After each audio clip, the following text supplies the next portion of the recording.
भारत ने लगाई अमेरिका को लताड़, बिना भारत के सपोर्ट के बिना अमेरिका की ये डील होगी फेल। भारत से पंगा लेने वाले देश को हर्जाना कितना भरना पड़ता है वह आज के इस वीडियो में आपको देखने को मिलेगा। तो जहां पर भारत को अकड़ दिखाने वाला देश अमेरिका, जो कि रोजाना भारत को अकड़ दिखाता रहता है, और भारत अमेरिका के संबंध भी ज्यादा खास नहीं है, क्योंकि अमेरिका भारत को वह चीज देने से मना कर देता है जिसकी भारत को सख्त जरूरत होती है। और आज भारत ने अमेरिका की सारी अकड़ को ठिकाने लगा दिया है और अब अमेरिका ने भारत से मदद मांग ली है और ये कहा है, प्लीज़ आप हमारी मदद कीजिए, नहीं तो हम कहीं के नहीं रहेंगे। लेकिन भारत को तो अमेरिका की अकड़ ठिकाने लगाना है और फिर भारत अमेरिका की मदद करेगा। दोस्तों, जहां पर लॉकहीड मार्टिन की साइड से भारत के लिए एक ऐसी मदद की मांग की गई है कि अगर भारत ने इसे गलती से भी स्वीकार कर लिया तो भारत को भारत में बैठे बिठाए कई बिलियन डॉलर्स का तो ऐसे ही फ़ायदा हो जाएगा। और साथ ही में अमेरिका भारत को अपने एक एयरक्राफ्ट की टेक्नोलॉजी और क्रूशल कंपोनेंट की भी टेक्नोलॉजी देने को तैयार हो गया है। तो दोस्तों, पूरी अपडेट को एक्सपेंशन से जानने से पहले प्लीज़ आप इस वीडियो को लाइक करके चैनल को भी एक सब्सक्राइब कर देना और वीडियो को अंत तक ज़रूर देख लेना, ताकि हमें भी आपके लिए और भी ऐसी ही वीडियोस बनाने का मोटिवेशन मिलता रहे। तो चलिए बिना टाइम गवाए इस वीडियो को शुरू करते हैं। दरअसल दोस्तों, आप सभी लोगों ने अमेरिका के C-130 सुपर हरकुलस के बारे में तो ज़रूर ही सुना होगा, जो कि एक मिलिट्री ट्रांसपोर्ट एयरक्राफ्ट है और जिसे अमेरिका को मिलाकर दुनिया के लगभग 30 देश इस्तेमाल करते आए हैं। और यह मिलिट्री ट्रांसपोर्ट एयरक्राफ्ट अमेरिका ही नहीं बल्कि दुनिया की सबसे बड़ी वेपन मैन्युफैक्चरर्स कंपनी, जिसका नाम लॉकहीड मार्टिन है, और उसने ही इसे बनाया है। और इसी के अलावा ही दुनिया के सबसे खतरनाक फाइटर जेट यानी कि F-35 और F-22 रैप्टर भी, जो कि दुनिया के पहले proper 5th generation style fighter jet है। और इन्हीं दोनों को फाइटर जेट को भी लॉकहीड मार्टिन ने ही बनाया है।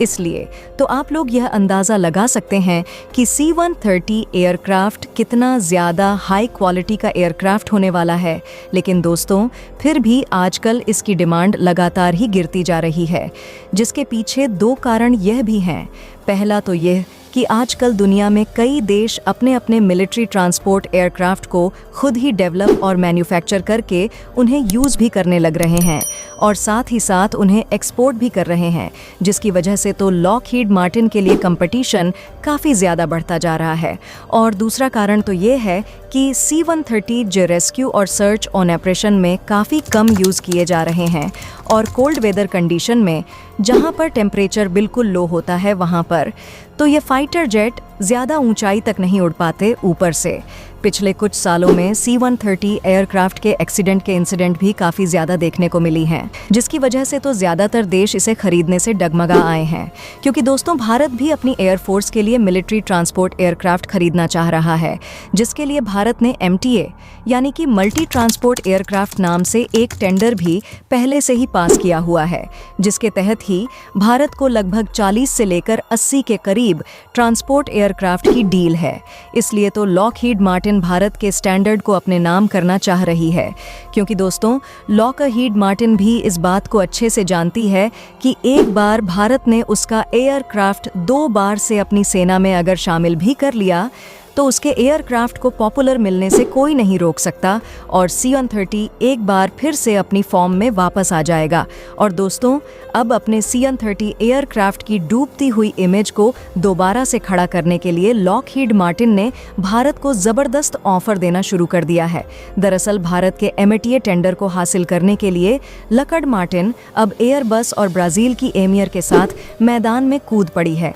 और अब लॉकहीड मार्टिन इन दोनों कंपनियों को पीछे छोड़ होते हुए भारत को एक से बढ़कर एक ऑफर दे रही है। रिपोर्ट्स के अकॉर्डिंग पिछले कल लॉकहीड मार्टिन के बिजनेस डेवलपमेंट के वाइस प्रेसिडेंट एंथनी जी फ्रेस ने एक स्टेटमेंट देते हुए यह कहा है कि भारत का जो MTA टेंडर है वह काफ़ी ज़्यादा एक्सक्लूसिव है और हम स्टैंडर्ड को पाने के लिए अपनी तरफ से हर संभव कोशिश करेंगे। और इसके लिए हम भारत को इस एयरक्राफ्ट की टेक्नोलॉजी तो ट्रांसफ़र करेंगे ही, साथ ही भारत के मेक इन इंडिया इनिशिएटिव को सपोर्ट करते हुए इन एयरक्राफ्ट्स को भारत में ही मैन्युफैक्चर करने के लिए भी तैयार है। और जो भी असेंबली लाइन भारत में सेटअप की जाएगी उसमें यूज़ होने वाली हर एक मशीनरी, स्पेयर पार्ट्स, कंपोनेंट और जो भी क्रूशल ट्रोल्स होंगे वह सब हम खुद भारत को प्रोवाइड करेंगे। इसके अलावा भारत की जो भी कंपनी हमारे साथ कोलैबोरेट करेगी, हम उस कंपनी के इंजीनियर्स को ट्रेनिंग भी प्रोवाइड करेंगे और साथ ही भारत को इस एयरक्राफ्ट के इंटेलेक्चुअल प्रॉपर्टी राइट्स के साथ साथ एक्सपोर्टिंग राइट्स भी देंगे, ताकि इन फ्यूचर भारत अगर चाहे तो इन एयरक्राफ्ट को दूसरे देश को भी एक्सपोर्ट कर सकता है, जिसमें बेसिकली दोनों का ही फायदा होगा। इसके अलावा उन्होंने आगे ये भी कहा कि हमें यकीन है कि भारत स्टैंडर्ड को हमारे C-130G एयरक्राफ्ट को ही दे सकता है, क्योंकि दोस्तों इंडियन एयरफोर्स के पास जो 12 की संख्या में C-130 पहले से ही मौजूद थे, अब उन्होंने इंडियन एयरफोर्स में अपनी काफ़ी अच्छी परफॉर्मेंस प्रोवाइड कर रहे हैं और अब पिछले 5 साल से यह एयरक्राफ्ट लद्दाख रीजन में अपनी सर्विस प्रोवाइड कर रहे हैं, जो कि काफ़ी ज़्यादा इम्प्रेसिव है। हालांकि अब आपकी जानकारी के लिए भी बता दें कि अब इस समय पर भारत ही इकलौता ऐसा देश है जो कि अमेरिका की मदद कर पाएगा, क्योंकि जहां फ्रांस और जर्मनी जैसे देशों के पास पहले से ही उनके खुद के ट्रांसपोर्ट एयरक्राफ्ट के ब्रांड मौजूद हैं और जहां इजराइल और तुर्की जैसे देश इस मामले में अमेरिका की कोई मदद नहीं कर सकते, और अब इसके बाद में ही भारत ही अब एक ऐसा देश बचता है जो कि प्रोडक्शन के मामले में अमेरिका और लॉकहीड मार्टिन की हेल्प कर सकता है। लेकिन अब शायद ऐसा हो सकता है कि भारत अमेरिका की कोई मदद ना करे। ऐसा इसीलिए क्योंकि भारत पहले से ही मेड इन इंडिया के कर दिया है और अब ऐसे में हमारे लिए बेनिफिट C-1 बाय के साथ है, न कि अमेरिकन एयरक्राफ्ट के साथ। और ऊपर से अमेरिका और अमेरिकन कंपनीज का इतिहास रहा है, राफेल की क्या क्या स्पेसिफिकेशन है इसका भी पूरा प्रशिक्षण दिया है, और यही वह पॉइंट है जो भारत के लिए सबसे ज़्यादा खतरनाक बताया जा रहा है, क्योंकि फ्रांस से मिले प्रशिक्षण से पाकिस्तानी पायलट के हाथ राफेल से जुड़ी काफ़ी अहम जानकारियाँ ज़रूर लगी होंगी और इन जानकारियों का यूज़ कल को पाकिस्तान हमारे खिलाफ भी कर सकता है। यानी कि अगर पाकिस्तान ने राफेल का तोड़ निकाल लिया तो हमने अभी तक 6,500 करोड़ देकर जो फ्रांस से राफेल खरीदे हैं ना, तो हमें उनका फ़ायदा मिलेगा, और ना ही $20 बिलियन देकर हम फ्रांस से जो 114 और राफेल खरीदने के बारे में सोच रहे हैं उनका फ़ायदा मिलेगा। हालांकि ऐसा होने के चांसेस 50-50 है, लेकिन फिर भी यह हमारे लिए काफ़ी बड़ी चिंता का विषय है। अगर फ्रांस भविष्य में ऐसी और एक्सरसाइज पाकिस्तान के साथ करता है तो इसके चांसेस 100% भी हो सकते हैं।